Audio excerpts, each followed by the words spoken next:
Hello friends, welcome to Spandana recipe world. ಇವತ್ತು ನಾವು ಮಾಡ್ತಾ ಇರೋದು ಹೆಸರುಬೇಳೆ ಪಾಯಸ. ಹೇಗೆ ಮಾಡೋದು ಅನ್ನೋದು ನೋಡೋಣ ಬನ್ನಿ.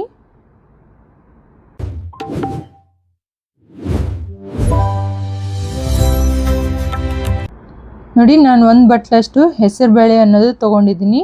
ಅದನ್ನು ಒಂದು ಪ್ಯಾನಲ್ಲಿ ಹಾಕ್ಕೊಂಡು ಚೆನ್ನಾಗಿ ಹುರ್ಕೋತಾ ಇದ್ದೀನಿ. ಗೋಲ್ಡನ್ ಬ್ರೌನ್ ಆಗೋವರೆಗೂ ಹುರ್ಕೋಬೇಕು. ಚೆನ್ನಾಗಿ ಕಲರ್ ಅನ್ನೋದು ಚೇಂಜ್ ಆಗುತ್ತೆ. ಇದನ್ನು ತುಂಬ ಅಂದರೆ ಪ್ರಸಾದ ರೀತಿಯಲ್ಲಿ ತುಂಬ ಕೊಡ್ತಾರೆ. ರಾಘವೇಂದ್ರ ಸ್ವಾಮಿ ಮಠದಲ್ಲಿ, ಮಂತ್ರಾಲಯದಲ್ಲಿ ತುಂಬ ಫೇಮಸ್. ಫಸ್ಟ್ ಇದನ್ನು ಕೊಟ್ಟೆ ಅನ್ನ ಅನ್ನೋದು ಬಡಿಸ್ತಾರೆ. ಹಾಗಾಗಿ ಇದನ್ನು ತುಂಬ ಇಷ್ಟಪಟ್ಟು ತಿನ್ಬೋದು. ಸಣ್ಣ ಪಾರುಗಳಿಗೆ ಕೂಡ ಹೀಟ್ ಆಗಿದ್ರೆ ತುಂಬ ಚೆನ್ನಾಗಿರುತ್ತೆ. ಅವ್ರಿಗೆ ಕೊಟ್ಟರು ಇಷ್ಟಪಟ್ಟು ತಿಂತಾರೆ. ಈ ಥರ ನೋಡಿ ಕಲರ್ ಅನ್ನೋದು ಚೇಂಜ್ ಆಗುತ್ತೆ. ಇದನ್ನು ಒಂದು ಪಾತ್ರೆಯಲ್ಲಿ ಸೇರಿಸ್ಕೊಂಡ್ಬಿಡೋಣ. ಈ ಥರ ನಾನು ಸೇರಿಸ್ಕೊಂಡ್ಬಿಟ್ಟು ಸ್ವಲ್ಪ ನೀರು ಹಾಕ್ಕೊಂಡ್ಬಿಟ್ಟು ಚೆನ್ನಾಗಿ 2 ಸಲ ವಾಶ್ ಮಾಡ್ಕೊಂಡ್ಬಿಡೋಣ. ಸುಡ್ತಾ ಇದೆ, ಚೆನ್ನಾಗಿ ವಾಶ್ ಮಾಡ್ಕೋಬೇಕು. ನೋಡಿ, ವಾಶ್ ಮಾಡಿರ್ತಕ್ಕಂಥದ್ದು ನಾನು ಕುಕ್ಕರ್ಗೆ ಸೇರಿಸ್ತಾ ಇದ್ದೀನಿ. ಕುಕ್ಕರಲ್ಲಿ ಏನೂ ಹಾಕಿಲ್ಲ, ತೊಳೆದಿರ್ತಕ್ಕಂಥ ಹೆಸರುಬೇಳೆನೇ ಹಾಕಿದ್ದೀನಿ. 1ಕ್ಕೆ 4ರಷ್ಟು ನೀರನ್ನೋದು ಸೇರಿಸ್ತಾ ಇದ್ದೀನಿ ನಾನು. ಸೇರಿಸ್ಬಿಟ್ಟು 2 ವಿಸಿಲ್ ತೆಕ್ಕೊಂಡ್ರೆ ಸಾಕು, ಜಲ್ದಿ ಕುದ್ದು ಬಿಡುತ್ತೆ ಅದು. ಅದೇ ಥರ ನಾನು 1 ಬಟ್ಲಷ್ಟು ಬೆಲ್ಲ ಅನ್ನೋದು ತೊಗೊಂಡಿದ್ದೀನಿ. 1 ಬಟ್ಲು ಹೆಸರುಬೇಳೆ ಇದ್ದರೆ 1 ಬಟ್ಲು ಬೆಲ್ಲ ಅನ್ನೋದು ಬೇಕಾಗುತ್ತೆ. ಅದಕ್ಕೆ ನಾನು ಅರ್ಧ ಬಟ್ಲಷ್ಟು ನೀರನ್ನೋದು ಸೇರಿಸ್ತಾ ಇದ್ದೀನಿ. ಸೇರಿಸ್ಬಿಟ್ಟು ಚೆನ್ನಾಗಿ ಕಲಿಸ್ಕೊಂಡು ಇದು ಮಾಡ್ಕೋಬೇಕು. ನೋಡಿ, ಈ ಥರ ಕಲಿಸ್ಕೋಬೇಕು ಚೆನ್ನಾಗಿ. ಬೆಲ್ಲ ಅನ್ನೋದು ಕರಗಿಸ್ಬೇಕು. ಈ ಥರ ಬೆಲ್ಲ ಅನ್ನೋದು ಕರಗಿದೆ ನೋಡಿ. ಗ್ಯಾಸ್ ಅನ್ನೋದು ಬಂದ್ ಮಾಡೋಣ. ಒಂದು ಕಡೆ ಹಾಲು ಅನ್ನೋದು ಗರಂ ಮಾಡಿ ಇಟ್ಕೋಬೇಕು.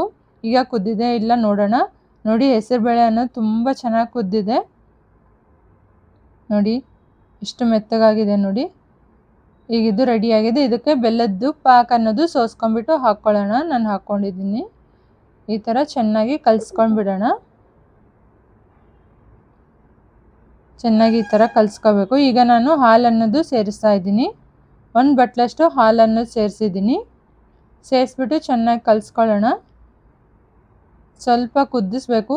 ಈಗ ನಾನು ಇಲಾಚಿ ಪೌಡರ್ ಅನ್ನೋದು ಸೇರಿಸ್ತಾ ಇದ್ದೀನಿ. ನೋಡಿ,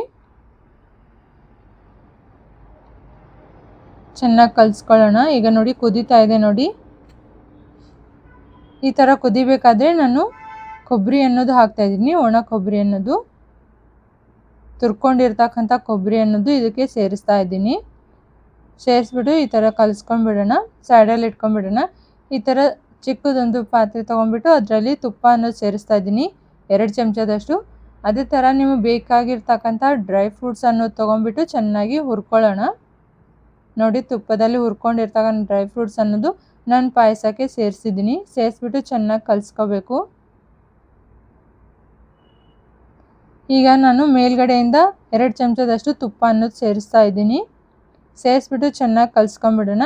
ಈಗ ರೆಡಿಯಾಗಿದೆ. ಈ ಥರ ಮಾಡ್ಕೊಳ್ಳಿ, ತಿನ್ನಿ. ಹೇಗಾಗಿ